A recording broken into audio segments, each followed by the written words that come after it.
Bienvenidos una semana más al canal y en la semana de hoy creo que vamos a hablar de algo muy importante. Y ese algo muy importante son los dos tweets que ha publicado Michael Burry, reconocido inversor que predijo la crisis subprime, la crisis financiera, para quien no lo conozca, pues ha publicado hace unos días dos tweets que me parecen pero que muy interesantes. Sobre todo si desengranamos lo que quiere decir con estos tweets, más que decir, oye, va a subir el mercado, va a bajar, va a dar la vuelta, no, intentar entender qué está diciendo con estos tweets y cómo se van a comportar las dinámicas del mercado. Cuando hablo de dinámicas del mercado me refiero a inflación, crecimiento del PIB, resultados empresariales y múltiplos, etc. Y entonces, ¿qué podemos esperar del régimen macroeconómico en el que nos encontramos y de cómo se van a comportar las diferentes clases de activos? Lo vamos a ver todo en el vídeo de hoy. Si te gusta, por favor, deja un buen like, no olvides al final del vídeo, si te gusta, te aporta algo de contenido, apoyarlo. Y dicho esto, bueno, pues peor primera mitad del año desde hace 50 años. Creo que no estoy contando nada nuevo, esto todos lo sabemos, todos estamos sufriendo. Y ya no solo lo que importa de esto, ya no solo es la magnitud de las caídas y de lo importante que es si lo comparamos a años atrás, sino también de que todas las clases de activos lo están pasando mal. Y entonces, pues por ejemplo, muchos inversores tienen esa cartera diversificada 60-40, ese estilo de inversión que ha funcionado muy bien durante los últimos 10 años, ¿no? 60% equities, acciones, 40% renta fija. Así, cuando la renta variable cae, las acciones caen, la renta fija me cubre por estar descorrelacionadas, porque durante estos 10 años renta fija y renta variable han estado descorrelacionadas. Sin embargo, la inflación hace que esa correlación se vuelva positiva y por tanto caigan juntas. Vamos a ver ahora al final del vídeo lo que creo personalmente que va a pasar, pero está siendo un año duro obviamente para todos los inversores, sobre todo esos inversores que están diversificados en las dos clases de activos porque están sufriendo por igual. Importante, la pregunta ahora es importante. Yo ya sé que el mercado ha caído, todos lo sabemos, no me estás contando nada nuevo, Javi, lo sé, perdón, pero la pregunta es, ¿hasta dónde va a llegar esto? Claro. Algunos dicen, no, compra ya, es una oportunidad histórica. Otros dicen, esto está empezando. ¿Qué hago? Porque cada uno me dice una cosa. Y es que es lo que vamos a tener estos próximos meses.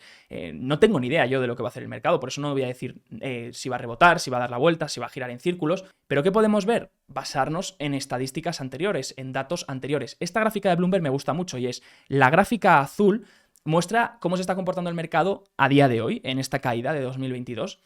Y la línea gris muestra la mediana de comportamiento del SP500 en mercados bajistas, pero que no han acabado en recesión. Recordemos que una recesión es un decrecimiento en el PIB durante 2 trimestres consecutivos. Todavía no tenemos recesión técnica, no podemos decir que estamos en recesión, pero si tuviésemos PIB de crecimiento en el PIB durante este segundo trimestre, sí podríamos hablar de recesión, porque ya tuvimos ese primer trimestre. Por tanto, está ahí como el recesión, no recesión, sí recesión, no recesión, ¿no? Y está ahí como la duda existencial. También os digo que si acabamos entrando en recesión, esta es la recesión más hablada y más comentada y más a la que la gente estaba más preparada desde hace tiempo, porque todo el mundo ya está hablando de la recesión. Entonces, bueno, veremos si entramos. Pero lo que está claro es que fijaros que si el mercado no acaba en recesión, este mercado bajista, porque ya hablábamos de un mercado bajista porque cayó más de un menos 20%, si este mercado no acabase en recesión, estaríamos ya en niveles donde, bueno, pues al mercado le tocaría empezar a hacer una base y empezar poco a poco a no perder nuevos mínimos. Pero si finalmente entramos en recesión, la mediana de comportamientos del SP500 cuando esto ha ocurrido nos muestra que todavía quedarían nuevos mínimos que tocar, ¿vale? Nuevas caídas, todavía quedarían un poco más de caídas pronunciadas. Vamos a analizar, por tanto, los tweets de Michael Burry para ver si podemos sacar un poquito más de pistas sobre qué puede ocurrir o qué no puede ocurrir. Bueno, por lo menos vamos a ver su opinión, ¿no? Este tweet me parece muy interesante, pero me parece más interesante el siguiente, ¿vale? El que vamos a comentar luego.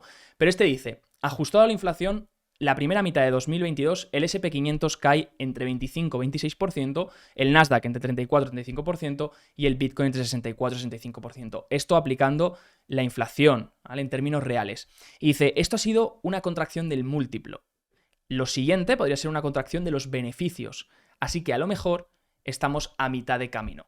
¿Qué quiere decir con esto? ¿A qué se refiere? Y es algo muy importante que muchos inversores creo no están teniendo en cuenta.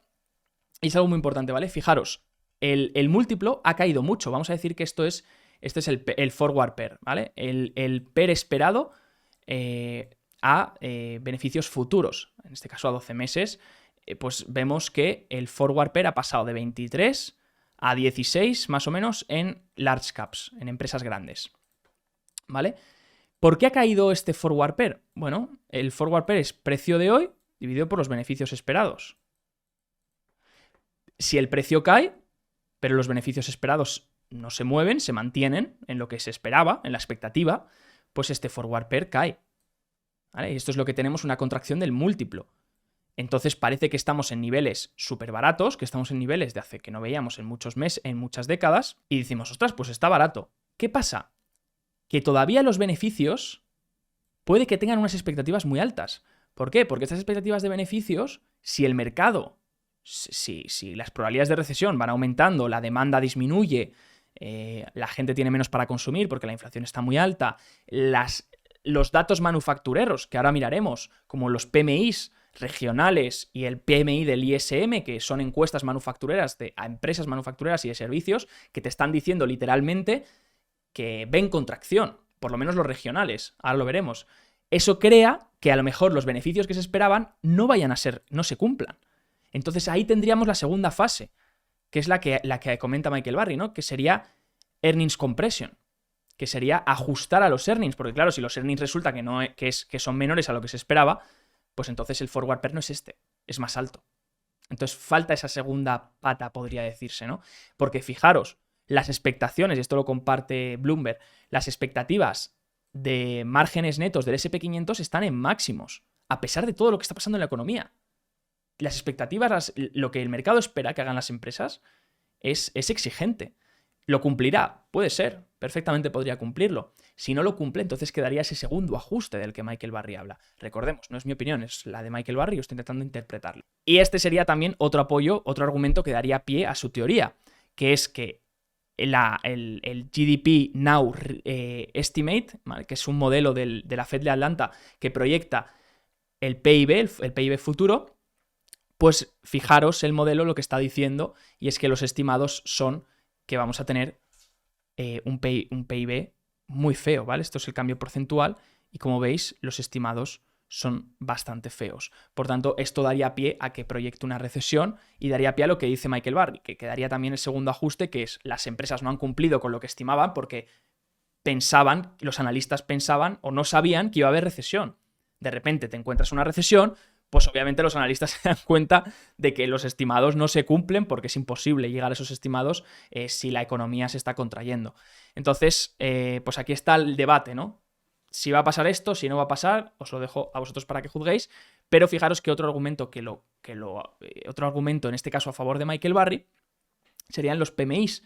El PMI es esa encuesta manufacturera, los PMI regionales que están en todos los colorcitos aquí ya mostrando caídas y en zonas de contracción económica. Por tanto, los propios dueños de las empresas manufactureras y de servicios le están diciendo que la actividad se está reduciendo. Y el PMI del ISM, que es, en mi opinión, el más importante, todavía no pierde esa zona de 50, ¿vale? Es importante no perder esa zona de 50, pero ha dado un dato muy cercano a 50, no sé si ha sido de 53 o así, más o menos. ¿Vale? Por tanto, si perdiese esa zona de 50, todavía habría más probabilidades de recesión. Todavía no están ahí, pero hay probabilidades, no las vamos a negar. ¿Pueden pasar? No pueden pasar. Esta es la opinión de Michael Burry. Pero hay un segundo tuit que todavía me parece más interesante. Y este es el tuit que me parece más interesante, más que el otro, porque el otro, bueno, podríamos estar a mitad de camino de la caída, sí, todavía podría crear esa fase de contracción de earnings en caso de entrar en recesión, pero en caso de no entrar, ¿qué cree Michael Burry que puede pasar también en otras dinámicas del mercado? Bueno, pues habla del bullwhip effect. Hace una referencia a un artículo de CNN, este artículo de CNN me lo leí, y hablaba de que, de que hay muchos retailers, que de hecho esto es algo, mirad, fijaros, el inventario de los retailers. Fijaros, esto es Walmart y Target, cómo han aumentado los niveles de su inventario. ¿Qué pasa? Se toparon con un problema de suministros, había mucha demanda después del COVID y te pones a comprar inventario para poder cubrir toda esa demanda. ¿Qué pasa? Que ahora tienes un inventario que no estás vendiendo. ¿Y qué decía el artículo de CNN? Bueno, que hay marcas, o sea, hay retailers como Target, Walmart, etc., que las devoluciones las están regalando. ¿Qué quiero decir con esto? Una persona compra, no le gusta el producto, lo devuelve y dice el retailer, no, quédatelo, te devuelvo el dinero, pero te quedas el producto. ¿Por qué? Porque hay tanto inventario en los almacenes que añadir más inventario sería mucho coste para ellos. Tanto porque hay que añadirlo otra vez al almacén y lleva un coste de almacenamiento, tanto por el coste de transporte, de ir a recogerlo, llevarlo, volver a tal, etc., ¿no? Entonces, están regalando esos productos. Y dice, y Michael Burry hace referencia a este artículo de la CNN y dice, esto está ocurriendo por el bullwhip effect. El bullwhip effect es un efecto, no tengo ni idea de supply chain, pero voy a explicarlo como yo sé, disculpad si me equivoco, pero es un efecto látigo, se denominaría, donde cualquier cambio en la cadena de suministro, sobre todo si viene desde el consumidor, acaba haciendo un efecto mucho más prolongado, de onda más prolongada, hacia todas las patas de esa cadena de suministro. ¿Qué quiere decir esto? Que cualquier cambio en la demanda del consumidor puede generar un cambio tan drástico en toda la cadena de consumo, en toda la cadena de producción, que haga que se equivoquen con la producción, se equivoquen con el inventario y hagan demasiado inventario, hagan demasiada producción, acumulen más inventario, etc., ¿no?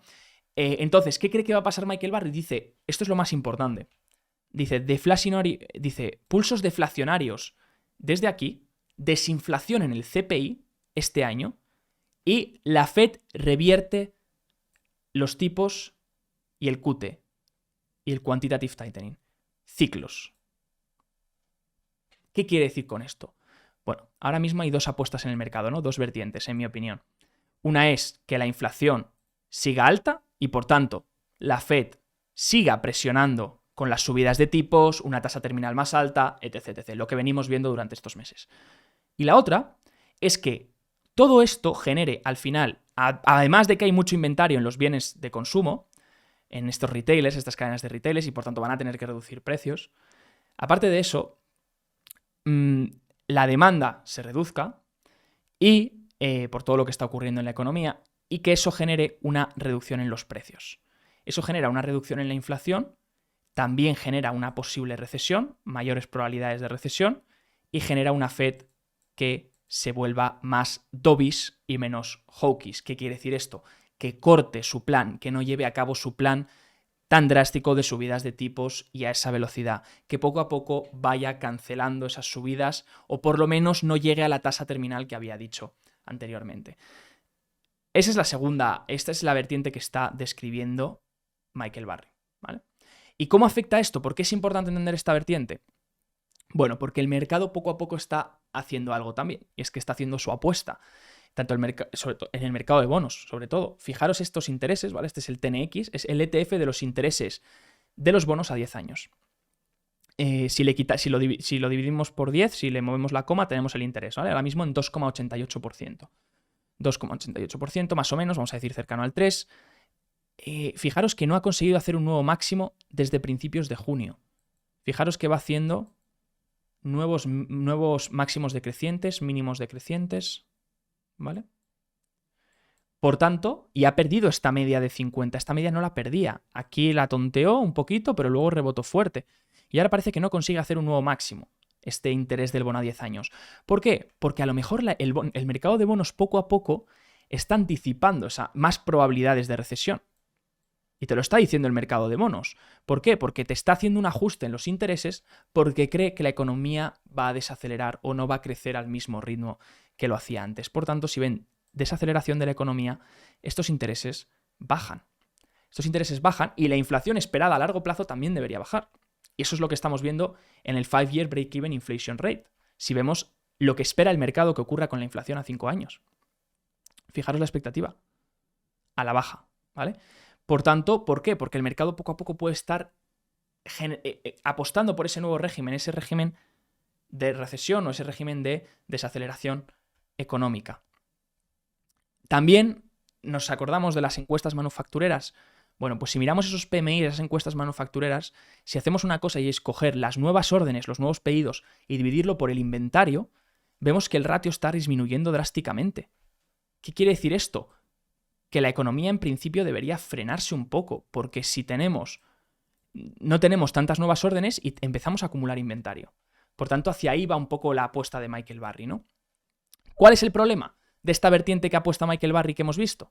Esta segunda vertiente de bajada de la inflación, recesión, desaceleración económica y por tanto bajada de los intereses y una Fed que cancele su plan. Bueno, el problema es que esta teoría está basada en los bienes de consumo. como hemos visto, más inventario en los bienes de consumo hacen que los precios vayan a bajar. Pero es que los bienes de consumo en Estados Unidos no representan mucho impacto en lo que es la inflación, sobre todo donde está el core, lo que más representa en la inflación de importancia son la energía, la comida y los servicios. ¿Vale? Y en los servicios la inflación sigue alta. Lo hemos visto en los servicios de transporte, lo vimos cuando analizamos el último dato del CPI. Por tanto, está ahí abierta la veda, hay un debate que poco a poco se va a ir poniendo más probabilidad sobre un lado o el otro sobre qué va a pasar con esta inflación y qué va a pasar con el mercado en general.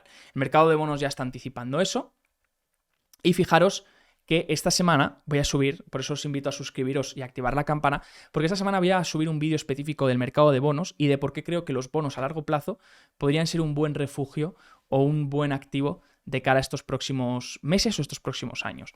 ¿Por qué? Fijaros que cuando la inflación, esa inflación esperada a 5 años que hemos visto, está alta, la correlación entre bonos y S&P 500 y acciones es positiva.